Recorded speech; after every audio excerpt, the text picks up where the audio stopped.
Hello friends, कैसे हैं आप सब। आई होप कि आप सब अच्छे होंगे। चलिए शुरू करते हैं स्टोरी।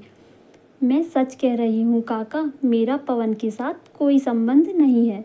बस इतना ही कि वह मेरे कॉलेज में पढ़ता है। फिर राजू ने तुम दोनों को कैसे देखा एक साथ? सरपंच ने कड़क आवाज़ में पूछा। रात हो गई थी काका, कॉलेज बस को आज आने में देर हो गई। अंधेरे में मुझे कुछ समझ नहीं आ रहा था तो पवन ने कहा मेरे साथ चलो, डरने की कोई बात नहीं है। उस भले इंसान ने मुझे परेशान देख मेरी मदद की। कविता ने अपने बाबूजी की ओर देखते हुए कहा। कविता के बाबूजी नज़रें नीची किए बैठे थे। वे जानते थे कि कविता का कोई दोष नहीं। वह तो भविष्य में आसमां की सैर के सपने देख रही थी।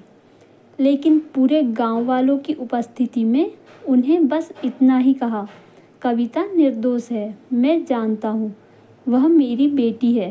तभी पीछे से किसी की आवाज़ आई, अगर कविता गलत है तो पवन भी गलत है, उसे क्यों नहीं बुलाया गया? सरपंच ने तेज आवाज़ में बोला, पवन की कोई गलती नहीं, वह लड़का है, मर्यादा में लड़कियों को रहना चाहिए। कविता ने मर्यादा का उल्लंघन किया है, इसे पंचायत की सज़ा माननी ही होगी। मैंने किसी भी मर्यादा का उल्लंघन नहीं किया, बस अंधेरा हो जाने की वजह से मैं पवन के साथ आ रही थी। आज रिज़ल्ट आना था मेरा। पूरे ज़िले में सबसे ज़्यादा मार्क्स आए हैं मेरे। मुझे अपने सपनों को जीना है।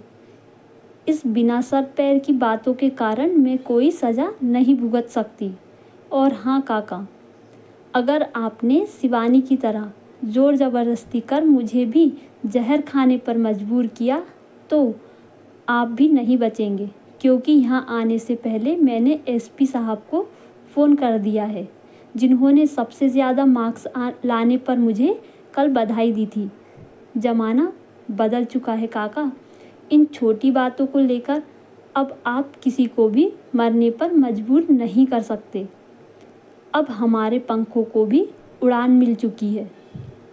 अब अन्याय करने वालों को दादागिरी बिल्कुल भी नहीं चलेगी और ना ही कोई यह कह सकता है कि तुम सिर्फ मेरा अधिकार हो। इसीलिए अपनी पद प्रतिष्ठा को ध्यान में रखते हुए केवल गांव की भलाई के बारे में सोचिए। कहते हुए कविता ने अपना बैग उठाया और आत्मविश्वास के साथ उड़ान भरने की दिशा में कदम बढ़ा दिया। अपनी बेटी को उज्ज्वल भविष्य की ओर पूरे आत्मविश्वास के साथ आगे बढ़ता हुआ देख पिता का सर गर्व से ऊंचा हो गया। तो फ्रेंड्स, अगर आपको ये कहानी अच्छी लगी तो प्लीज़ मेरे चैनल को सब्सक्राइब ज़रूर कीजिए। Thank you.